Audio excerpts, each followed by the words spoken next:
The next film we're going to show comes from the Library of Congress, and before I introduce Lynanne Schweighofer, who worked with us in this whole series, I wanted to mention that Kino, Lorber, and the Library of Congress have cultivated a relationship that allows us to release some of the better-known films, classics. For example, tomorrow night you can still catch one more show of Ida Lupino's The Hitchhiker at the Film Forum Theater. So come on down and do that. And we've done films with them like Stanley Kubrick's Fear and Desire, but they are always eager to work on projects that allow them to dig deep into the archive and sort of see what's lurking there in the shelves. And George Willeman, Rob Stone, Mike Michon have all been tremendously helpful, and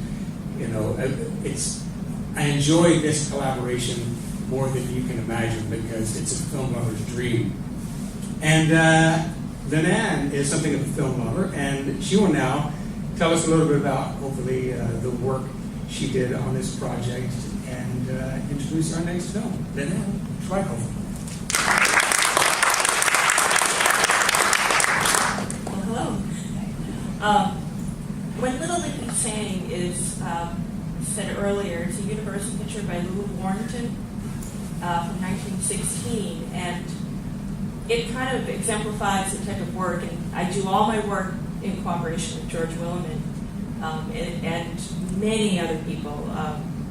Rob Stone, our curator, is the person who taps us and says, hey, this is an interesting project. You guys should work on this. And our film lab, who are amazing people, because what happens is George and I receive this list of films that are wanted for the set.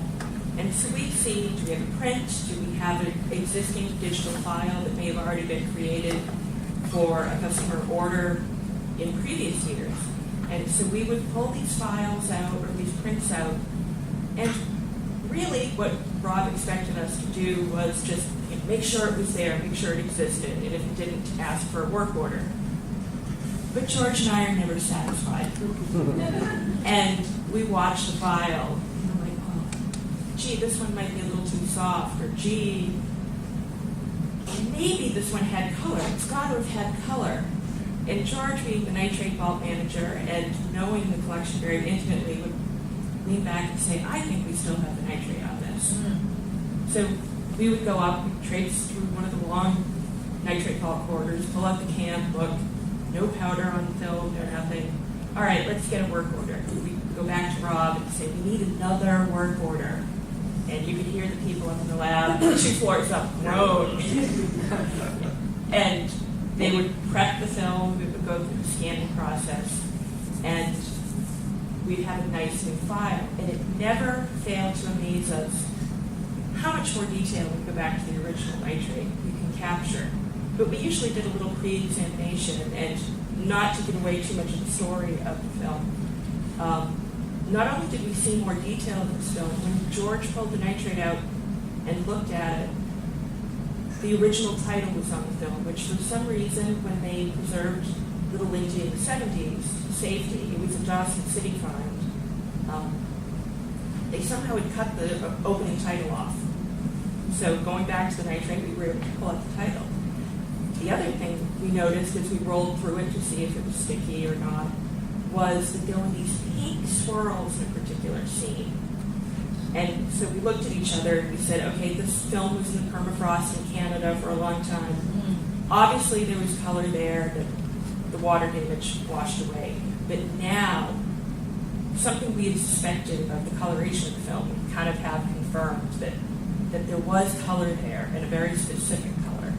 And our lab was very patient to put up with us. And we did this to them. I think we provided, do you know how many titles we initially sent you?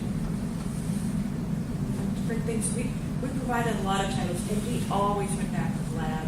And I can't say enough about our staff because we really put them through the ringer. We'd get a file and say,